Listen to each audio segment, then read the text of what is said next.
నారాయణం నమస్కృత్య నరంచేవ నరోత్తమం దేవీం సరస్వతిం వ్యాసం తతో జయముదేరయేత్. ఓం శ్రీ గణేశ శారద మాతృశ్రీ గురుభ్యం నమ.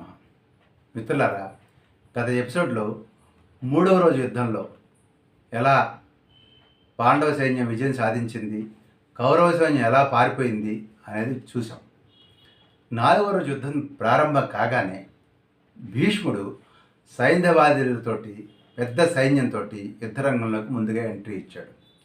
మరో పక్క నుంచి కృష్ణార్జునులు కూడా పెద్ద సైన్యంతో రణరంగంలోకి రాగా వాళ్ళ వెనకాలే అర్జునుడు, అభిమన్యుడు, దుష్టజుమ్నుడు, వారి వెనకే అభిమన్యుడు, దుష్టజుమ్నుడు అర్జునుడిని అనుసరించి యుద్ధరంగంలో ప్రవేశించి కౌరవ సైన్యాన్ని కకావికలు చేసి సంహరించడం ప్రారంభించారు. భీమసేనుడు వందలాది ఏనుగులను చంపేశాడు.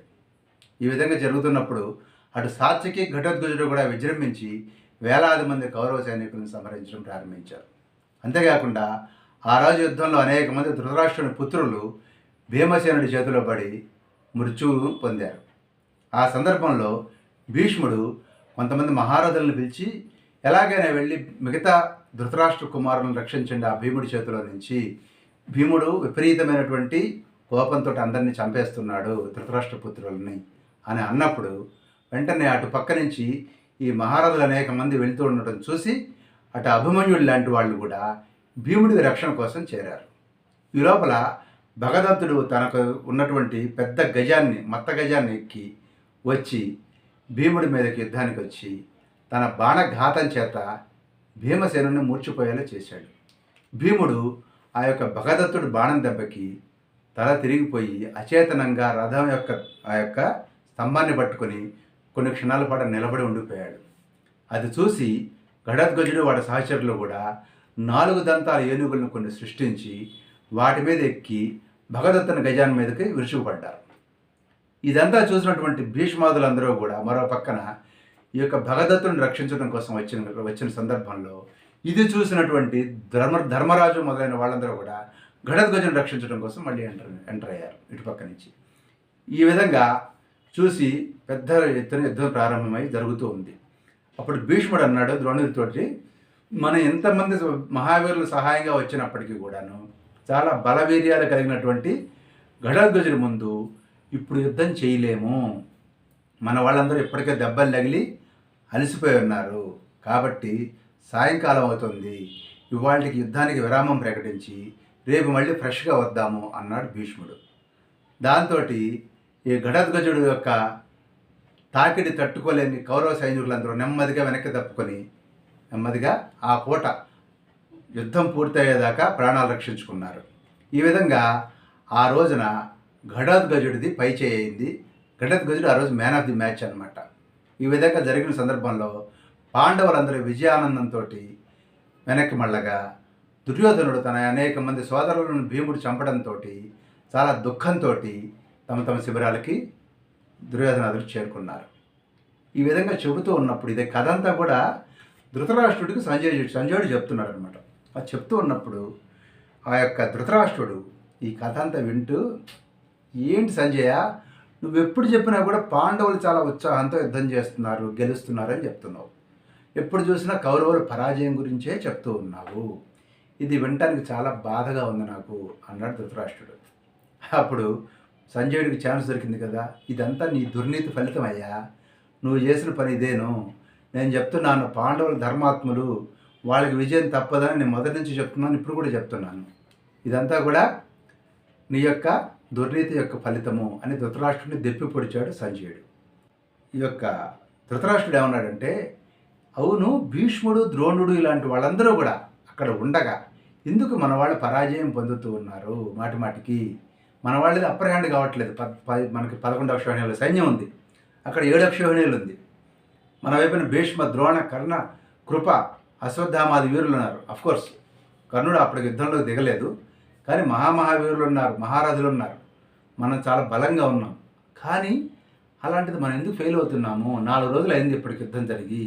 ఈ 4 రోజుల్లో దాదాపు ఆల్మోస్ట్ ప్రతి సందర్భంలో కూడా 1-2 సందర్భాల్లో భీష్ముడు విజృంభించడం చూశాను తప్ప అన్ని చోట్ల కూడా పాండవుల యొక్క విజయగాథ వింటూ ఉన్నాను. ఎందుకు జరుగుతోంది అన్నప్పుడు, అయ్యా ఆ రోజు 4వ రోజు యుద్ధం జరిగినటువంటి రోజు రాత్రి భీష్ముడి దగ్గరికి వెళ్ళి దుర్యోధనుడు కూడా ఇదే ప్రశ్న వేశాడు, ఎందుకు మనం ఊరికొరిగినా ఓడిపోతున్నాను అన్నప్పుడు భీష్ముడు చెప్పాడు సమాధానం, ఓ దుర్యోధన, కృష్ణుడు సాక్షాత్తు నారాయణుడు, అర్జునుడు నరుడు, వాళ్ళిద్దరినీ ఓడించడం శక్యం కాదని ఎన్నోసార్లు చెప్పాను.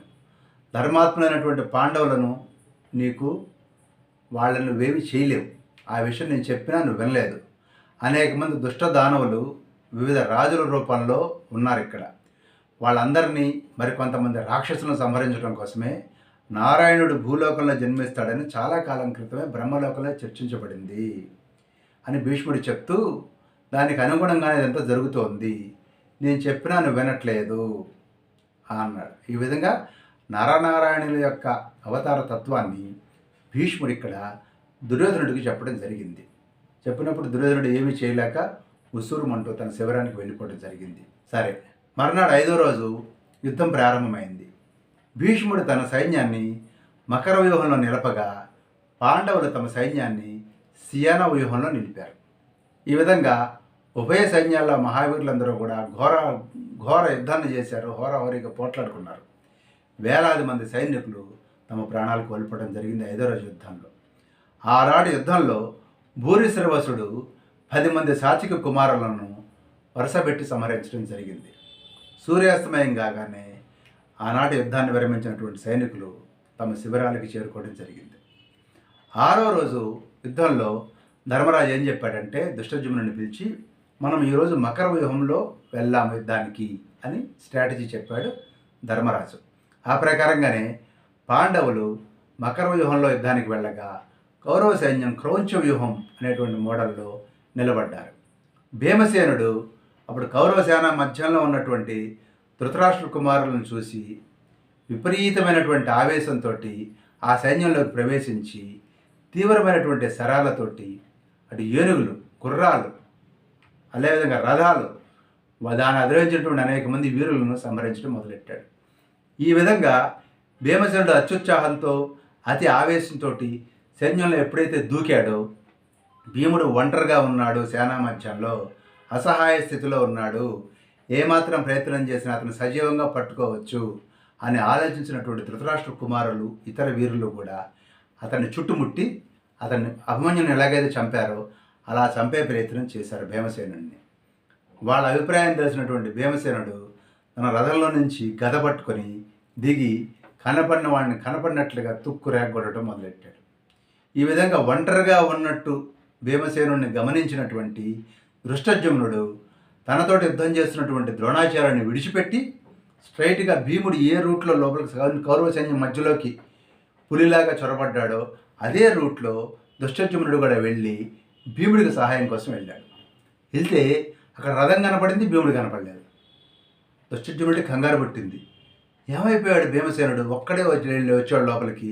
రథంలో వచ్చి చూస్తే సారథి ఉన్నాడు, కానీ రథంలో ఉండాల్సిన భీముడు కనపడలేదు. ఏమైపోయాడో అని కంగారుగా ఉంటే అప్పుడు గబగబా సారథి దగ్గరికి వెళ్ళి, ఏమైందయ్యా అంటే, అయ్యా నన్ను ఇక్కడ ఉండమన్నాడు, ఆయనకు అసలు ఆవేశం ఎక్కువ, నన్ను ఇక్కడే ఉండమని రథంతో పాటు ఆయన గద పట్టుకుని కురు సైన్యం మధ్యలోకి ప్రవేశించాడు అన్నాడు. అనగానే దుష్టజుమ్నుడికి కంగారు పుట్టింది. గబగబా అదే రూట్లో అన్వేషిస్తూ భీమసేనుడిని ఎత్తుక్కుంటూ లోపలికి వెళ్ళాడు. ఒక పెద్ద జంఝామారుతం మహా వృక్షాలను పడేసినట్లుగా కౌరవ సైన్యాన్ని తుక్కు రేగొడుతూ టపా కొట్టుకుంటూ లోపలికి వెళ్ళిపోతున్నటువంటి భీమసేనుడిని చూసినటువంటి వాడు దుష్టజుమ్నుడు. చూసినటువంటి దుష్టజుమ్నుడికి ఒంట్లో రోమాలు నిక్కపడుచుకొని కళ్ళమ్మని నీళ్ళు వచ్చి చాలా ఆనందం అనిపించింది. భీముడు ఒక్కడే గద పట్టుకుని చడామడా కొట్టేస్తూ కౌరవ సైన్యాన్ని అలా దూసుకెళ్ళిపోతూ ఉంటే చిన్నపిల్లలాగా ఆశ్చర్యంతో అతన్ని తిరిగి తన రథాన్ని ఎక్కించుకొని అతని శరీరంలో గుచ్చుకున్నటువంటి బాణాలను బయటికి పీకేసి దుష్టజుమ్నుడు భీమసేనుడిని కౌగిలించుకున్నాడు ఆనందంతో. ఇంతలోనే దుర్యోధనుడు ఏం చేశాడంటే తన సోదరులందరినీ కలిసి వాళ్ళందరితో పాటు ఈ దుష్టజుమ్నుడు మరోపక్క భీముడు ఇద్దరు మధ్యలో ఉన్నారు కదా, వాళ్ళకి వెనక సపోర్ట్గా ఎవరు ఇమ్మీడియట్గా లేరు. అందుకని ఇమ్మీడియట్గా వాళ్ళ మీద యుద్ధానికి వచ్చాడు ఎవరు? దుర్యోధనుడు. అప్పుడు దుష్టజుమ్నుడు ఏం భయపడకుండా వాళ్ళ మీద ప్రమోహనాస్త్రం అనేటువంటి ఒక అస్త్రాన్ని ప్రయోగించాడు. ఎప్పుడైతే అది ప్రయోగించగానే దుర్యోధనుడు అలాగే అతని సోదరులందరూ కూడా స్పృహ తప్పి పడిపోగానే సైన్యాలన్నీ కూడా చెల్లాచెదరైపోయినాయి. ఈ ద్రుపదునితోటి అక్కడ యుద్ధం చేస్తున్నాడు లోపల ద్రోణాచార్యుడు. ఇందాక చెప్పాను కదా, ద్రోణాచార్యుడితో అటు దుష్టజుమ్నుడితో యుద్ధం చేస్తున్నప్పుడు దుష్టజుమ్నుడు భీముడికి హెల్ప్ కోసం లోపలికి వచ్చేసరికి అక్కడ ద్రుపదుడితో యుద్ధం కొనసాగించాడు ద్రోణాచార్యుడు. అది ఎప్పుడైతే దుర్యోధనాదులు ఈ ప్రమోహనాస్త్రంతో పడిపోయి ఉండటం చూసి గబగబా అక్కడి నుంచి మన యొక్క ద్రోణాచార్యుడు ద్రుపదుడిని వదిలిపెట్టేసేసి ఇక్కడ యుద్ధం జరుగుతున్న చోటుకి వచ్చి తిరిగి ప్రజ్ఞాస్త్రం అంటే ప్రమోహనాస్త్రానికి విరుగుడు. ప్రమోహనాస్త్రం అంటే స్పృహకు పడిపోతారు, ప్రజ్ఞాస్త్రం అంటే స్పృహ నుంచి బయటికి లేపేది అనమాట, యాంటీడోట్ అనమాట. అది ఇచ్చి ఆ ప్రజ్ఞాస్త్రం ద్వారా తిరిగి వీళ్ళందరినీ కూడా మేల్కొల్పాడు. ఈ విధంగా జరగడంతో కౌరవ సోదరులందరూ కూడా మళ్ళీ స్పృహలోకి రావడం జరిగింది. ఇలా దుష్టజుమ్నుడు భీమసేనుడు మళ్ళీ కూడా యుద్ధానికి సన్నద్ధం అయిపోయారు ఈ లోపల. అప్పుడు ధర్మరాజుకి ఎందుకు నా డౌట్ వచ్చింది, వీళ్ళిద్దరూ లోపలికి వెళ్ళారు, వాళ్ళిద్దరిని ఒంటరితోగా చేసి మిగతా శత్రువులు ఏమన్నా చేస్తామన్న భయంతో వాళ్ళకి సైన్యంగా ఇమ్మీడియట్గా అభిమన్యుని పిలిచి, అభిమన్య నువ్వు ఇమ్మీడియట్గా వెళ్ళి ఆ యొక్క మనం 12 మంది వీరులతోటి వెళ్ళి వాళ్ళకి హెల్ప్ చెయ్యి, ఎవరికి దుష్టజుమ్నుడికి భీముడికి అని చెప్పి పంపించడం జరిగింది. ఆ విధంగా ఈ యొక్క ద్రోణుడు పాండవ సైన్యాన్ని ఒక పక్కన సంహరించడం స్టార్ట్ చేశాడు. అప్పుడే స్పృహలోకి ఇందాక చెప్పాను కదా, ప్రజ్ఞాస్త్రం ద్వారా స్పృహలోకి వచ్చినటువంటి దుర్యోధనుడు భీమసేనుడితో యుద్ధానికి బయలుదేరాడు. మళ్ళీ ఈ అభిమన్యుడు తన 12 మంది వీరులతో అక్కడికి చేరుకునే లోపల వీళ్ళు ఏమనుకున్నారంటే, ఇక్కడ ఉన్నది దుష్టజుమ్నుడు భీముడే కాబట్టి భీముడిని ఎలాగైనా మళ్ళీ పట్టుకోవాలి అనే ప్రయత్నం ప్రారంభించారు. ఇలా వాళ్ళు మళ్ళీ భీమసేనుడిని చుట్టుముడుతూ ఉండగానే అభిమన్యుడు ఒక 12 మంది వీరులతోటి సైన్యంతో అక్కడికి చేరుకున్నాడు. ఎప్పుడైతే అక్కడికి చేరుకున్నాడో వెంటనే ఎక్కడ వాళ్ళు అక్కడ తప్పించుకొని దూరంగా వెళ్ళిపోయారు. వాళ్ళని వెనకాలే తరుముకుంటూ భీమసేనుడు యుద్ధం చేశాడు. ఇంకో పక్కన అభిమన్యుడు కౌరవులతోటి తలపడినటువంటి సందర్భంలో ఘోరమైన యుద్ధం జరిగి రక్తం ఏరులే ప్రవహించింది. ఈ సందర్భంలోనే దుర్యోధనుడు భీముడి చేతిలో ఘోర పరాజయం పాలయ్యాడు. అప్పుడు భీష్ముడు జయాపజయాల దైవధానాలను ఆయన మళ్ళీ చూద్దాంలే అని భీష్ముడు దుర్యోధనుడికి ధైర్యం చెప్పాడు. ఆ తర్వాత మర్నాడు జరిగిన యుద్ధంలో కౌరవులు మండల వ్యూహాన్ని, పాండవులు వజ్ర వ్యూహాన్ని నిర్మించారు. ఆ విధంగా మహావీరుల మధ్య జరిగినటువంటి యుద్ధంలో అనేక మంది వీరులు మరణించడం జరిగింది. ఆ తర్వాత ఏం జరిగింది, 8వ రోజు నుంచి యుద్ధం ఎలా మలుపు తిరిగింది అనే విషయాన్ని నెక్స్ట్ ఎపిసోడ్లో తెలుసుకుందాం. స్వస్తి.